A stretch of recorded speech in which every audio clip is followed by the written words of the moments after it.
Welcome to this module. In this module, we will go through the advanced thermodynamics for life cycle analysis, where we will be looking at the role of second law of thermodynamics, and then we will go through some of the fundamentals of exergy calculations. So, just a quick recap, when we did the energy analysis, we make a simple energy flow diagram that tracks the energy inputs and outputs for a process or for the life cycle, and you have the feedstock processing energy as the input and the product and waste as the output. So, we can definitely look at the improvement of these processes if we know the fuel output, if we know that if there is actual energy output from the product, but if there is not that, then we can only calculate the energy required per unit product. We cannot understand where the losses are actually occurring or what are the efficiency improvements that we can make for the process. So, for that what we go is we use the second law of thermodynamics. What second law of thermodynamics says is that during any natural process, the total amount of entropy in the universe always increases. So, that means that if you have a process that has a decrease in entropy, then there must be an equal increase in the entropy outside or in the environment. And at equilibrium, after which there is no change, entropy is maximum. So, these statements might seem little vague right now with the connection to sustainability, but you will see how it gets connected.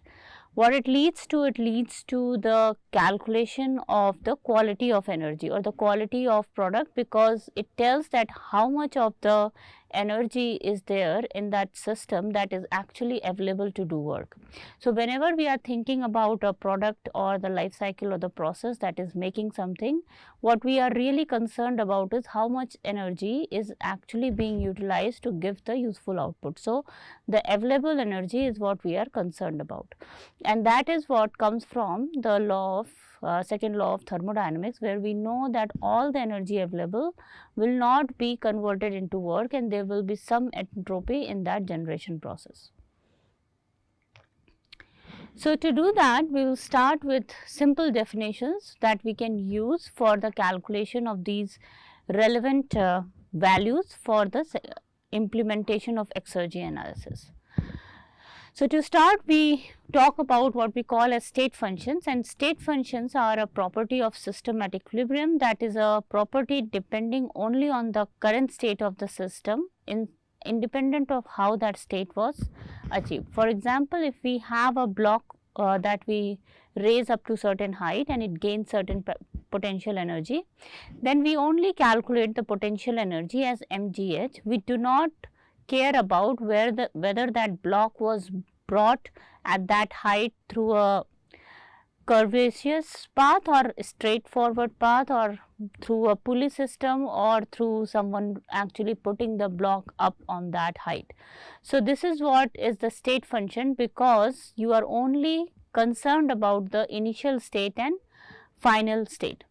So, similarly, when we have to look at the quality of energy or the quality of available energy, for all the inputs in our LCA model, we can define them in terms of state function, which can be used to study the changes without worrying about the details of internal processes in the life cycle stages.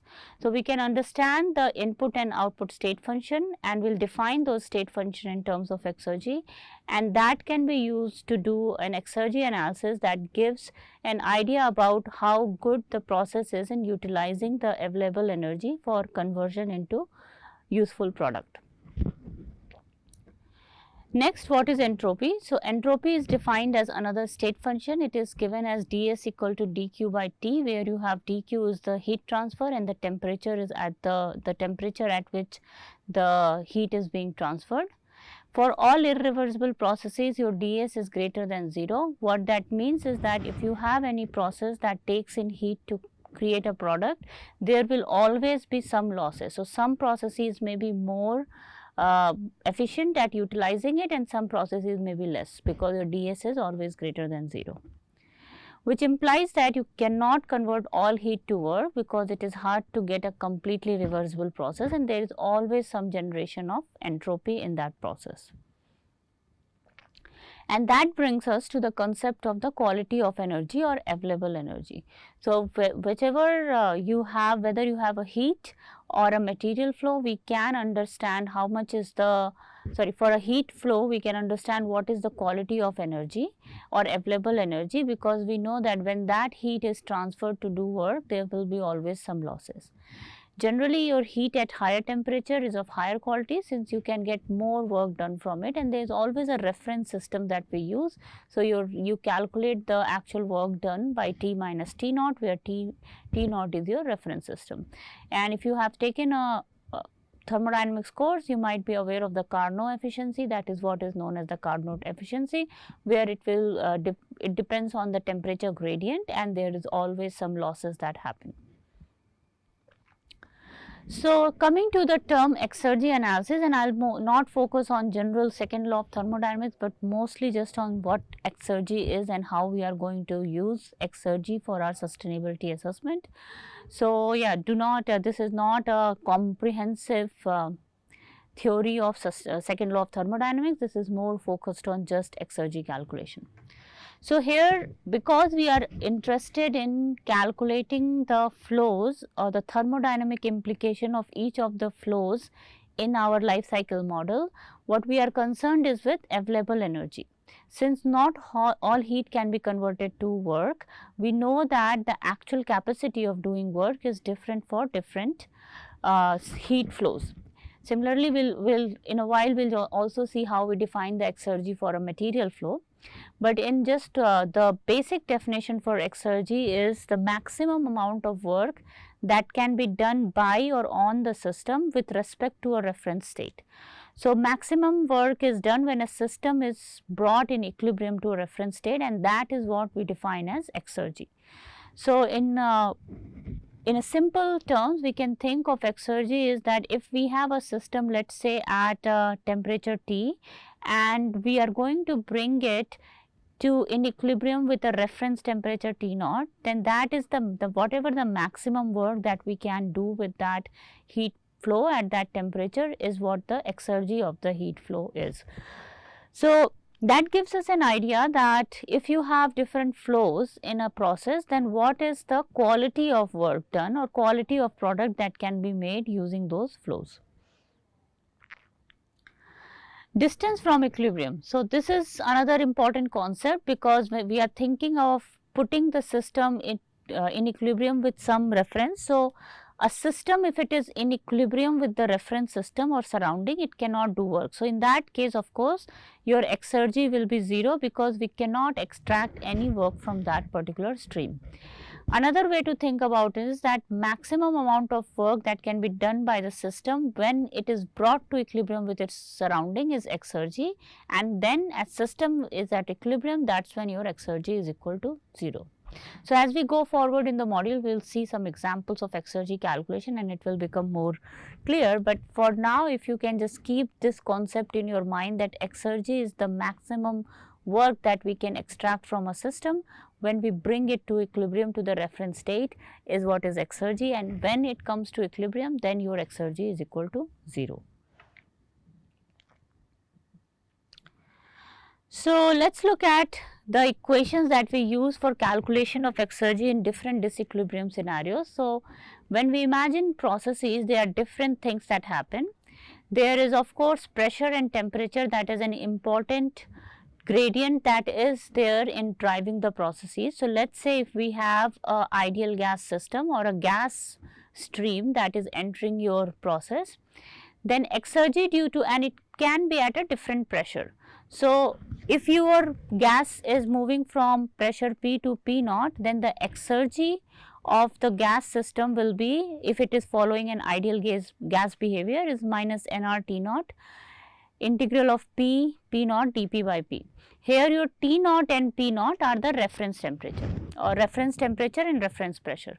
So, whenever we are defining the exergy, we also define a reference state with which we are calculating the exergy. And now, when this reference state is the same as the environment, which means that your system is going to come into equilibrium. So, by definition of exergy, we are calculating exergy is the work done to bring the system in equilibrium with the surrounding, that is the maximum work. So, here we are bringing the gaseous system in equilibrium with the P naught, which is the reference state or the surrounding, and the initial pressure of the gas was P. So, using the equation, now we can say that your exergy for an ideal gas system, where N is your number of moles, is given by nR T naught ln P by P naught, where T naught and P naught are your reference. So, T naught is your reference temperature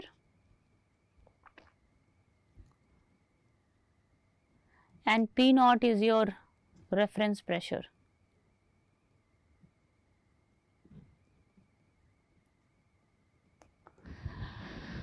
The next thing is temperature gradient. So, you might come across processes where you might have different temperature of the streams that are entering your processes that are included in your LCA analysis.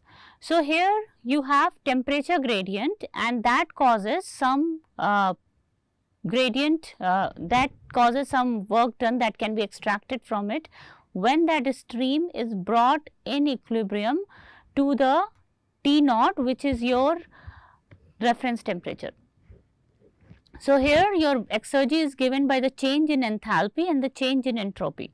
So, whenever the temperature of the stream will change and there is constant specific heat Cp, we can say that there will be change of course enthalpy. So, at temperature T your mCpt is the content and minus T naught is your temperature gradient. So, your delta H is mCp delta T. And then also the change in entropy, because the higher temperature may have higher quality and with the lower you have a less work done available and more entropy. So, you will have minus T naught S minus S naught. So, this is a simple example or simple equation that you will use if you know that you have streams that are going to be at a different temperature and what is the exergy content of those streams that are entering in your flow system or in your LCA system based on the temperature gradient. The next component that will contribute to exergy or the available energy is the concentration gradient. Here you have let us say you have a stream where you have different gases and they have mixture, then you can calculate the exergy of mixing for an ideal gas with composition Xi0 to form a mixture in which its partial fraction is Xi. So, Xi0 was its molar fraction in the reference state and now you have mixed it and the molar fraction in the mixture is Xi. So, your exergy for this system will be summation of I nR T0 Xi ln Xi by Xi0, where T0 is the reference temperature, Xi0 is the molar fraction in the reference state and Xi is your molar fraction in the mixture.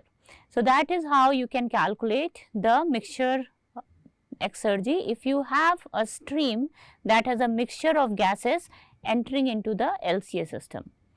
If you have a single compound that and it is present in the same form in the reference environment, then it is simply given as minus nRT0 ln X0.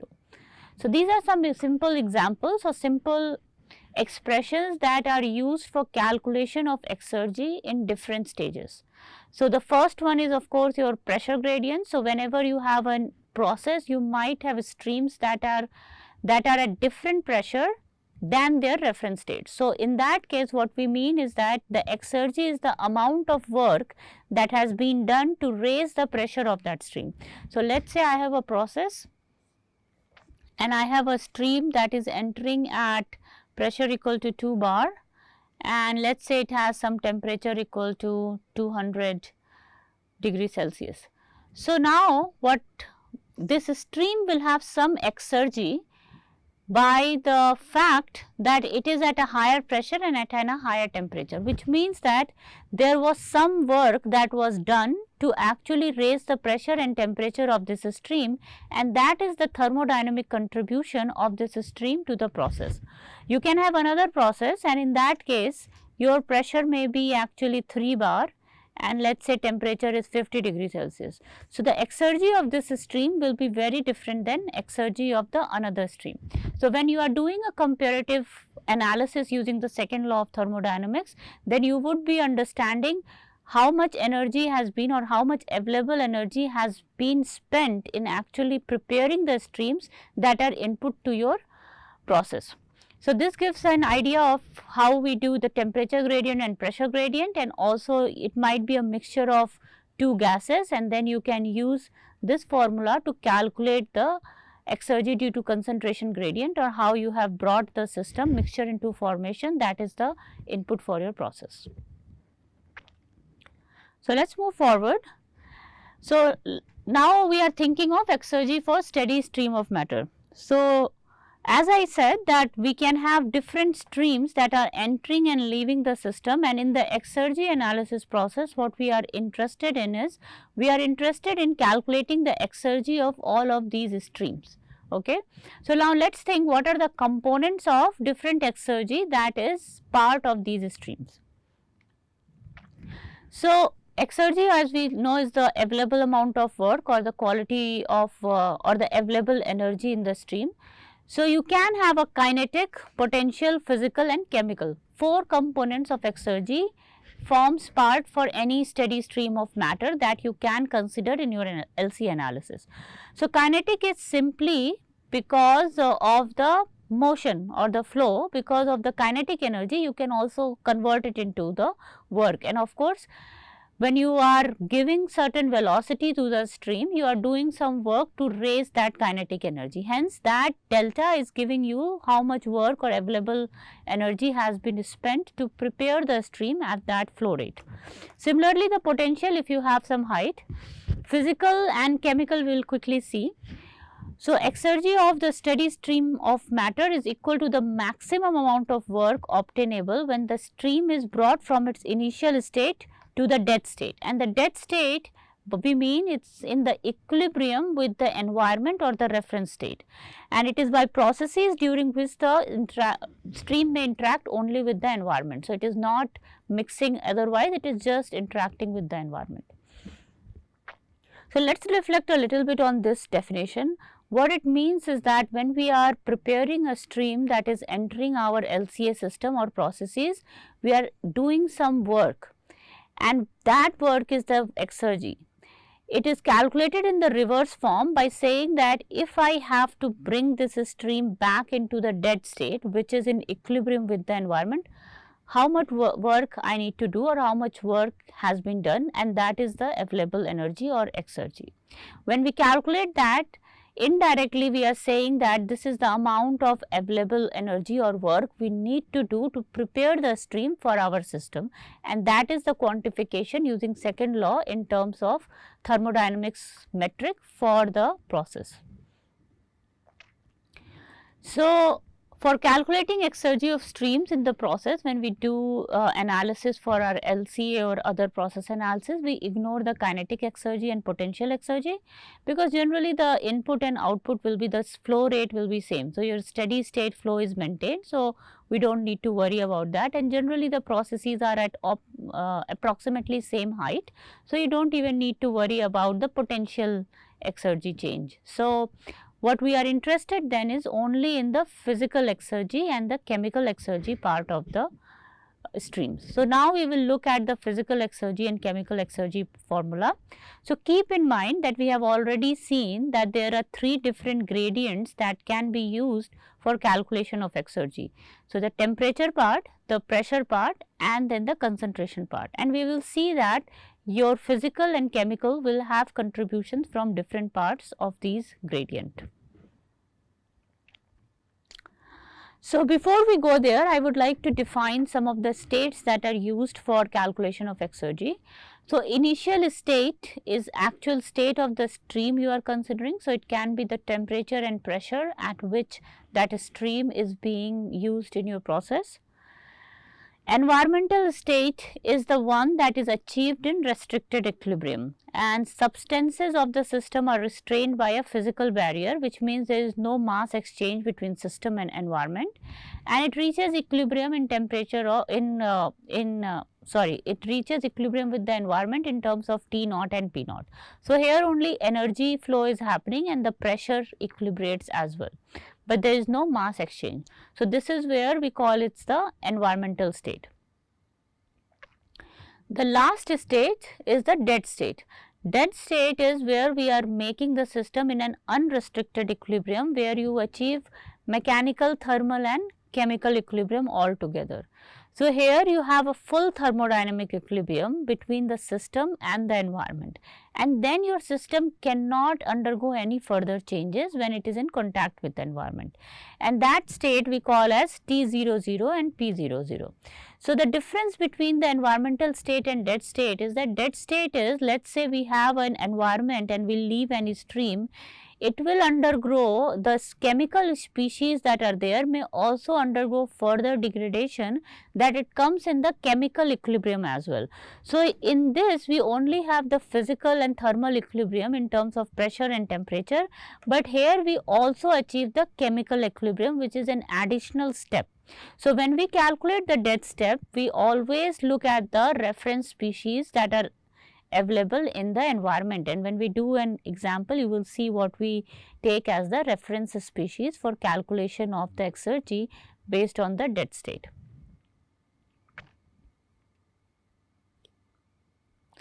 So let's go and look at the physical exergy of streams.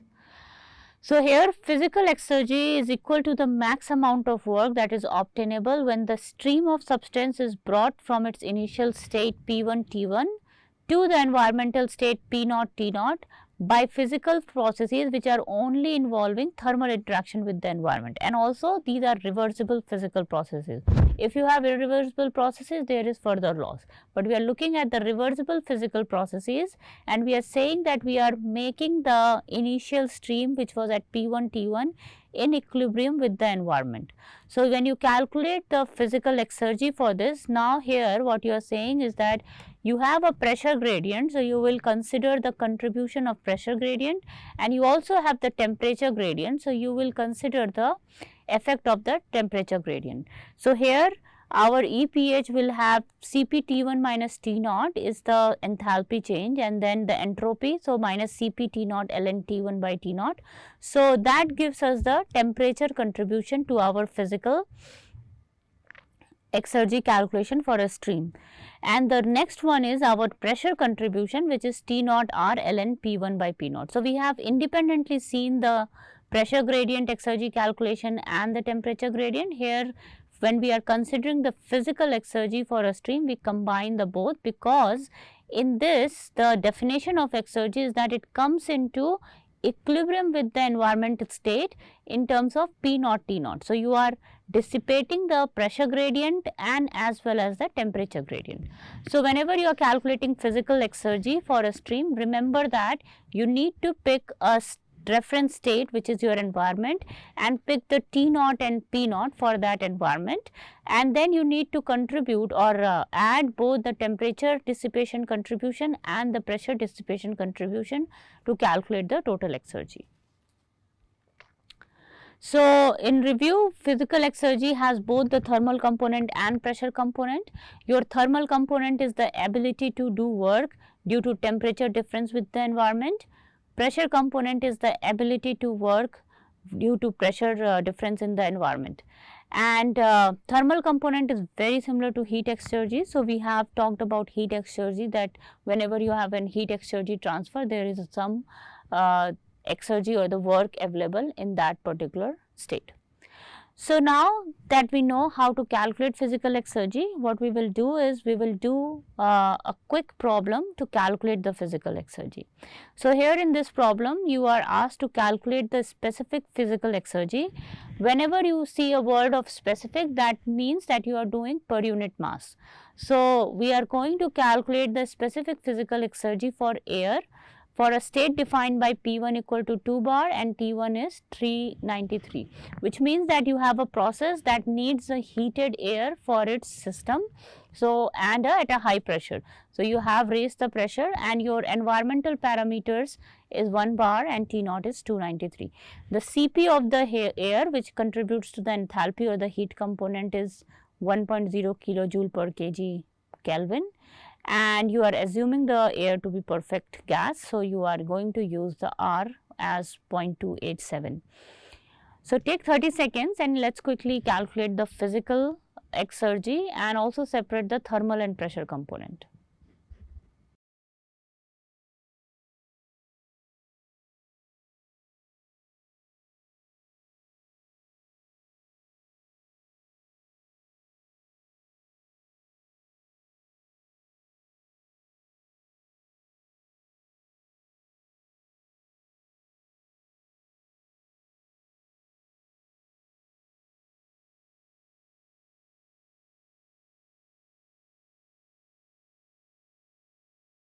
Okay. So, let us look at the solution.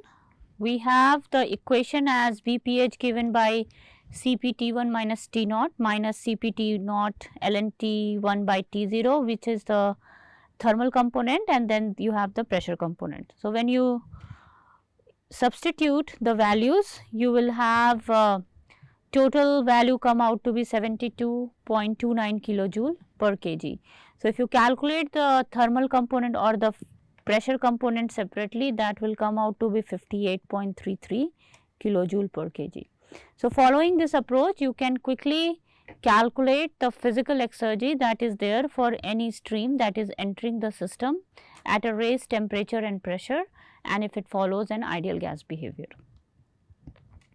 So, let us move forward and look at the chemical exergy. So, as it might be evident, chemical exergy is related to the chemical composition of the stream. So far we only considered the physical aspect of temperature and pressure. Now, for the chemical exergy, we can look at the chemical composition. So, by definition, chemical exergy is equal to the maximum amount of work when the substance under consideration is brought from the environmental state to the dead state. So, now instead of just moving from the initial state to environmental state, you are moving the system all the way to the dead state, so that it comes in complete thermal and chemical equilibrium with the environment. So, alternatively, we can say it is equal to the minimum amount of work that is necessary to synthesize the material and to deliver it in the environmental state, the substance under consideration for environmental stasis by means of processes involving heat transfer and exchange of substances only with the environment. So, yeah, I understand that is a big definition, but let us break it down. So, it is the equal to the minimum amount of work that is necessary to synthesize and to deliver in the environmental state. So, what you are doing is that you are bringing material from the dead state, which is complete thermal equilibrium or chemical equilibrium in the environment. You are synthesizing material and you are bringing it to the environmental state, that is, and you do some work in that process, and that work that you do is the exergy of that material. So, when we do this calculation for the species for which we do not have the exergy available, you will see that we take materials from the environment, we make it go through some reaction, and then we calculate the exergy of the material based on that it is now at a different state than it was in the complete thermal and chemical equilibrium with the environment. So, when you look at the chemical exergy, you have the difference between the initial state and final state. Your environmental state is equal to the environmental pressure and temperature. So, whatever reference state you will pick as P naught T naught, and your dead state is when you have the pressure, temperature and chemical potential. So, you do not have any gradient of the chemical potential as well in the environment now. So, that chemical potential of the stream is also equal to the environment, so that the stream can go no further changes, that is there is full thermodynamic equilibrium. So, that is the dead state that we define for calculation of the chemical exergy. So when you calculate when you calculate the chemical exergy, you also need reference substance. So remember that the idea of calculation of chemical exergy is that we need to bring the material completely to the dead state, which means to the complete thermal equilibrium with the environment. So if it is going to come to the complete thermal and chemical equilibrium to the environment, then you need a species with which it is coming in equilibrium with. So which means that you need to have a reference substance in the environment that you use as the basis for calculation of this exergy. So here, that's why we say that the property of the chemical substances in the stream must be referred to properties of some correspondingly suitably selected substance in the environment. For example, if we need to calculate carbon, so if we have carbon in our material stream, then we can use CO2 as a reference substance, because we have the CO2 in our environment. So whenever you have carbon, it can combust and it can come in equilibrium with the CO2 in the environment. So you have a reference substance with which there can be a chemical potential equilibrium that can be achieved for that species. Similarly, so you might have multiple choices to select for your reference substance, and mostly we use the lowest chemical potential for calculation of the exergy. And the reason being is that there is a tendency of the chemical substances to come in chemical equilibrium when they are left in open in the environment. So there will be always this dissipation of chemical potential gradient. So if you have something which is even lower chemical potential, then your substance will further undergo some transition to get to the chemical potential equilibrium. So you do not actually achieve complete thermal equilibrium or complete thermal and chemical equilibrium if you do not pick the reference substance that is the lowest chemical potential. So sometimes you will also come across your streams that might have component in which does not have a reference substance that you can use for the constituent element. For example, you have methane. For methane, you can use reference as CO2 for carbon and H2O for hydrogen. So if you have to calculate the exergy of methane, you need to use two reference substance, because carbon in the methane will come in chemical equilibrium or potential gradient dissipation with CO2, and the hydrogen in the methane will come in chemical potential equilibrium with H2O in the environment. So based on what is the constituent or the chemical constituent of your stream, you will be picking the right reference substance to calculate the exergy. So this is of course becomes a tedious process, because your stream may have multiple compounds and you need to pick the reference substance for each of that to actually get the exergy calculation. So for the reference substance, so let's say you have a reference substance, we also need to know the exergy of the reference substance itself, because when we calculate the exergy of let's say a compound and we write a balance equation to calculate exergy, we will need the exergy of the reference substance. So for calculation of the reference substance exergy itself, we use the initial state as T0 and P0 and the environmental state.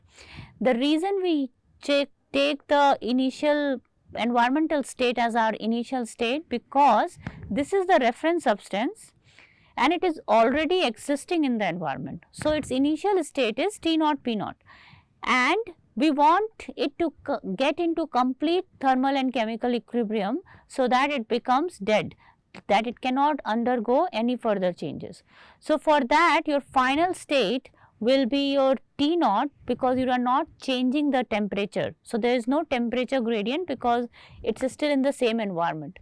But what may happen is that because of the chemical changes, you might have the partial pressure as the reference for that final dead state. So whatever component you are considering in the environment, the final reference would be the partial pressure of that in the dead state. And the idea of calculating the exergy of this reference substance then is the reversible process of bringing the gaseous component from P naught to P00. So, when it comes completely at the partial pressure in which it is naturally existing in the environment, then there will be no further change that will happen, and that is your exergy calculation, or that is the amount of work done to bring that substance into the complete equilibrium, which gives us the chemical exergy.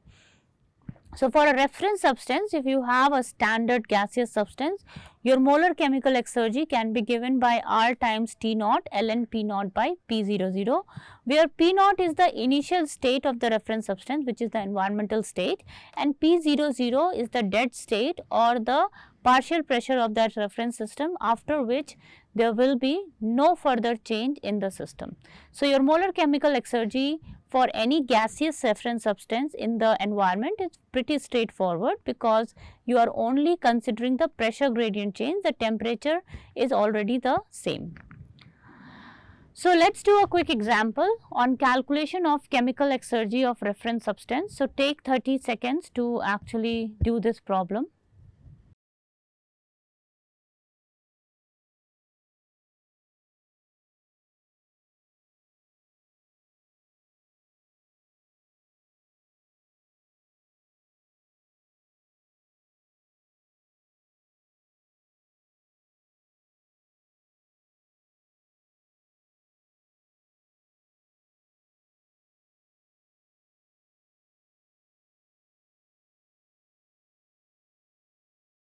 So, let us look at the solution now.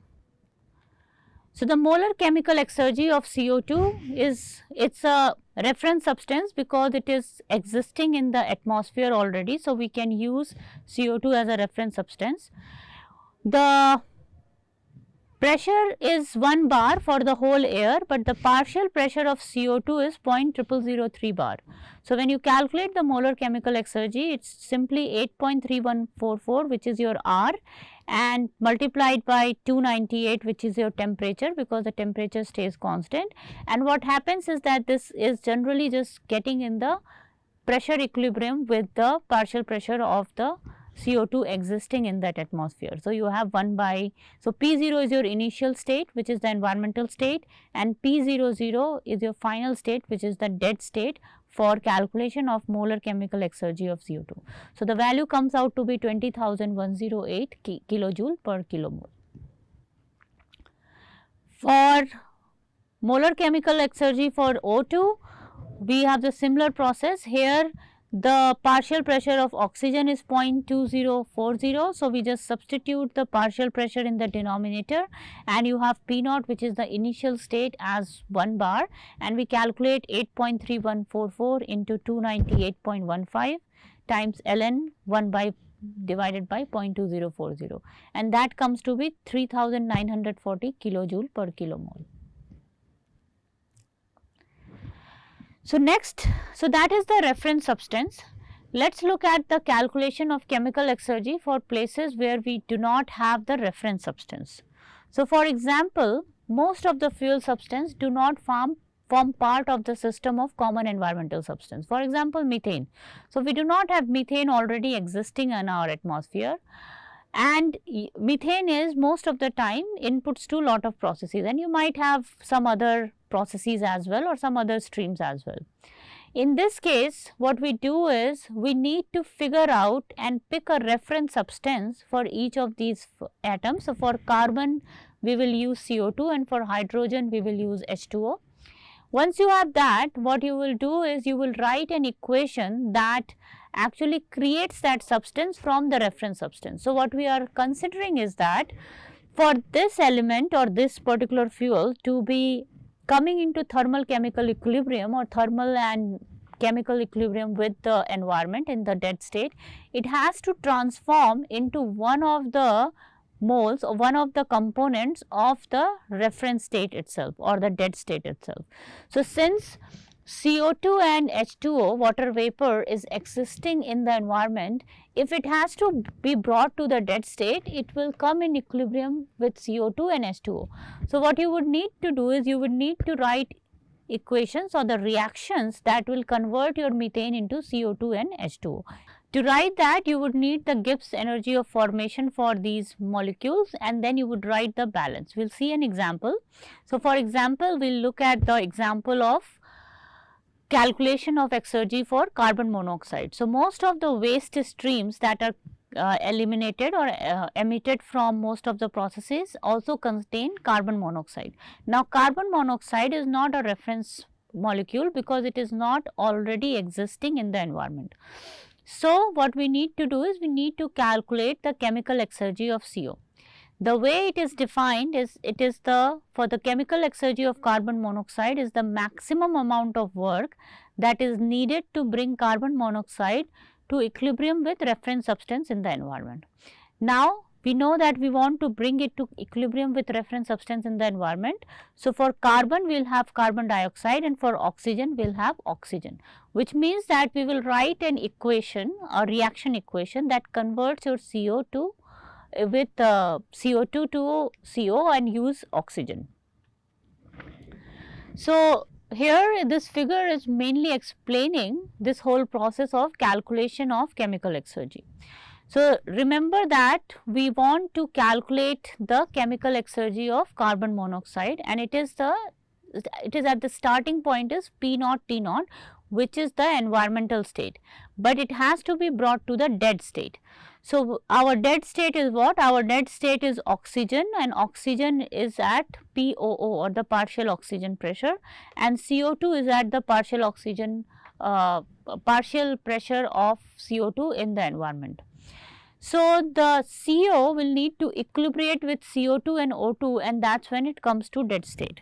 So, how does that happen? So, for that what we would need is that you will first need to bring half oxygen, half molecule of oxygen, and it is brought into the system at T naught and partial pressure O naught, and then you raise the pressure. So, once we raise the pressure of oxygen to P naught T naught, then it can go into this equilibrium, which we call as the Van 't Hoff equilibrium box, where all this conversion is happening. So, it is kind of an imaginary box where you are doing this conversion.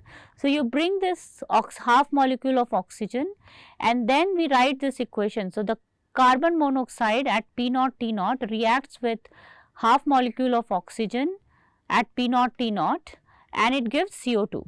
And the idea is that it will give you CO2 as the pressure P naught T naught. So, now what we have done is we have brought the reference molecule oxygen, did some work to it so that we raised its pressure from P00 to P0.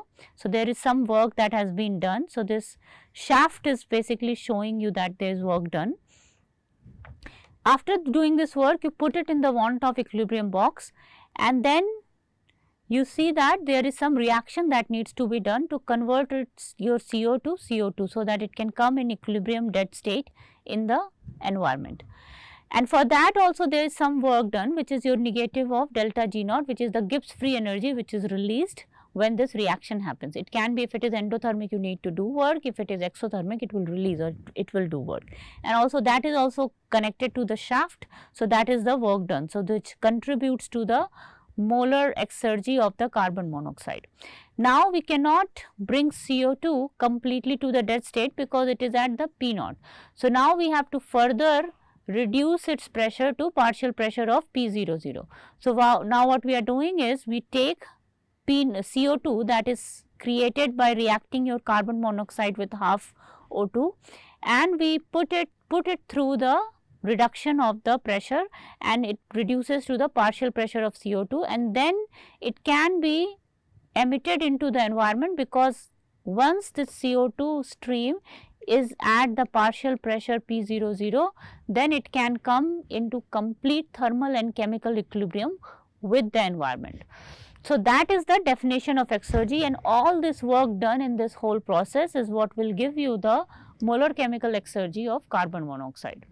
So, in brief, what we are doing is we are trying to bring this molecule into dead state with the environment, but since this molecule is not in the reference substance in the environment, we pick one of the reference substance like CO2 and another molecule O2, so that we can use those two to write a reaction that can convert CO to CO2 and bring it to the dead state.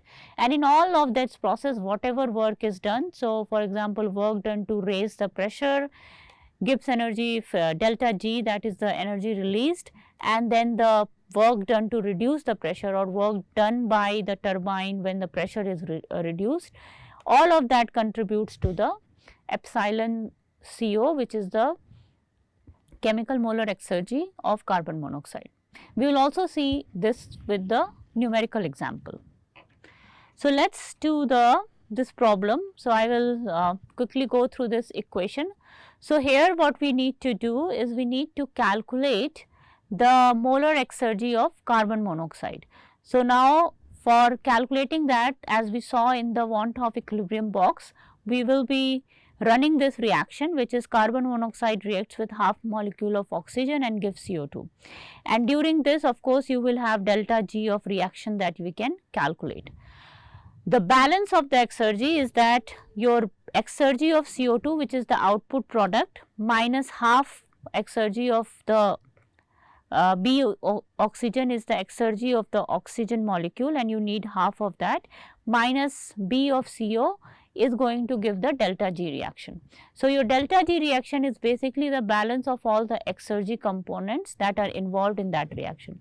So, using this equation, we can quickly then write then expression for BCO, which is the exergy. So, your B carbon monoxide can be written as BCO2 minus half BO2 minus delta G reaction.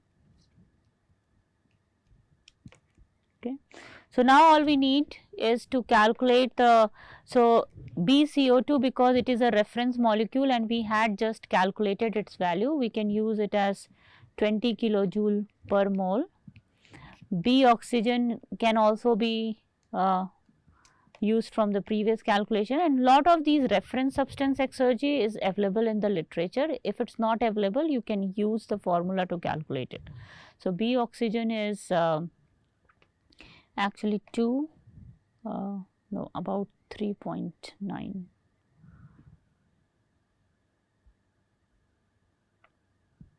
So, this will be about 3.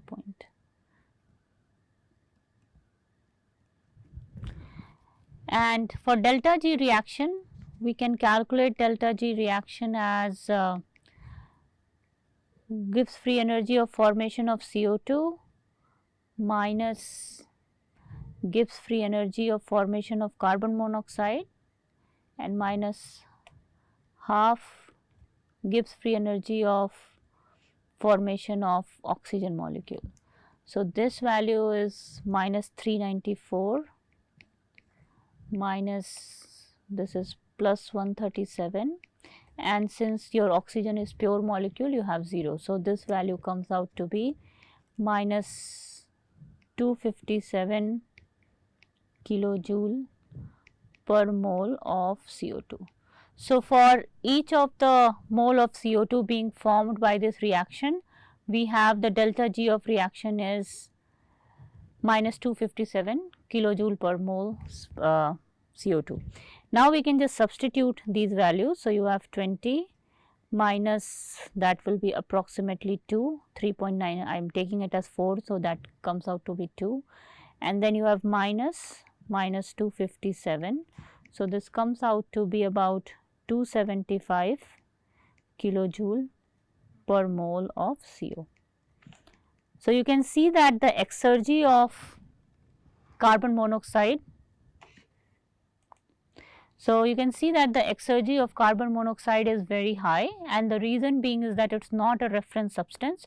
So, you need to actually bring it down to the reference substance. So, using this process, you can calculate the molar chemical exergy of any fuel or any compound that is entering in your stream and that is not part of a reference system. So far we have learned calculation of physical exergy, chemical exergy for reference substance and for compounds. Last is mixtures. So, next thing that you encounter in any system that is flowing is mixture. So, when we think of mixture, what happens is that of course there is the chemical exergy of each of the component, but when you are bringing it together, when you are mixing, you are doing some additional work so that the things are together. So, chemical exergy of a mixture is the sum of molar chemical exergy of constituents. So, you will have all the constituents component and then the work done to bring the mixture together reversibly. So, if you have n components and then pressure of ith component in the mixture is Pi, and the work done is calculated as reversible work done to separate the compound. So, instead of bringing, you can think of also separating. Since it is reversible, we are able to say the work done in the both sense are equal. So, the work done is calculated as reversible work done to separate the components and compress it from partial pressure to the environmental pressure P naught. So, here all the components were in the environmental state and then you bring it together at partial pressure. So, you do some work. So, whatever work you will need to do to separate that component and bring it in equilibrium with the environmental state is what is the exergy of the mixture. So, it is very simply you can think that you are just putting things together and you are doing work. So, there is of course some exergy of the components itself, the molar chemical exergy or those, but then there is also some exergy in that mixture because of the fact that you had to do some work to put it all together in that different state than the environmental state. So, the example or the formula for this is very straightforward. So, your first part is the contribution of each of the components. So, you have each of the component has molar chemical exergy as epsilon OI, for where I is the ith component and Xi is the mole fraction.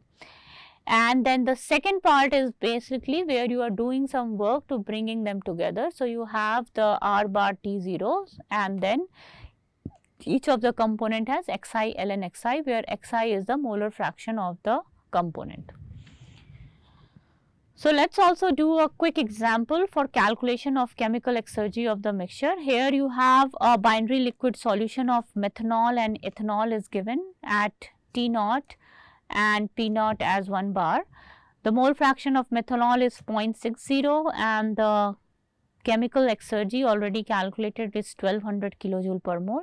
Of course, if you want to calculate the chemical exergy of methanol, you can follow the previous process by making it in equilibrium with some reference substance. And then the standard molar chemical exergy for ethanol is 1400 and the mole fraction of ethanol is of course 0.40. So, let us take 30 seconds to do this problem.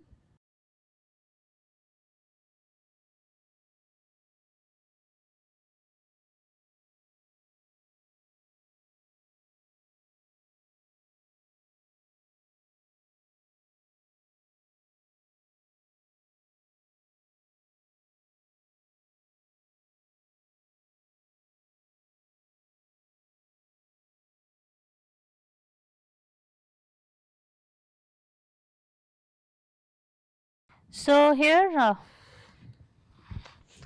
it is again a straightforward calculation. So, for calculation of the exergy, you will do X of methanol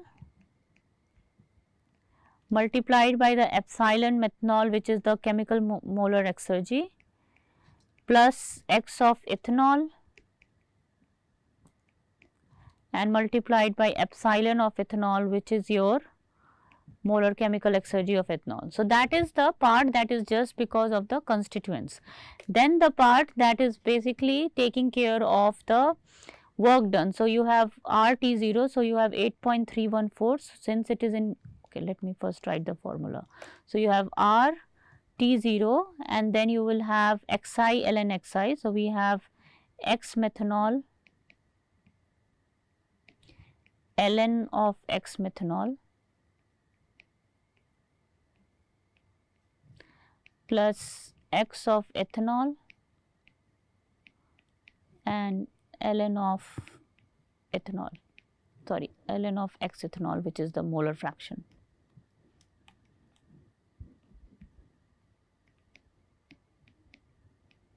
So, all you need to do is substitute and calculate. So, here we have methanol is 0.60 and the value is 1200 and ethanol will be 0.40. So, it is a binary mixture. So, your mole fraction of ethanol will be 1 minus 0.60, and epsilon of ethanol is multiplied by 1400.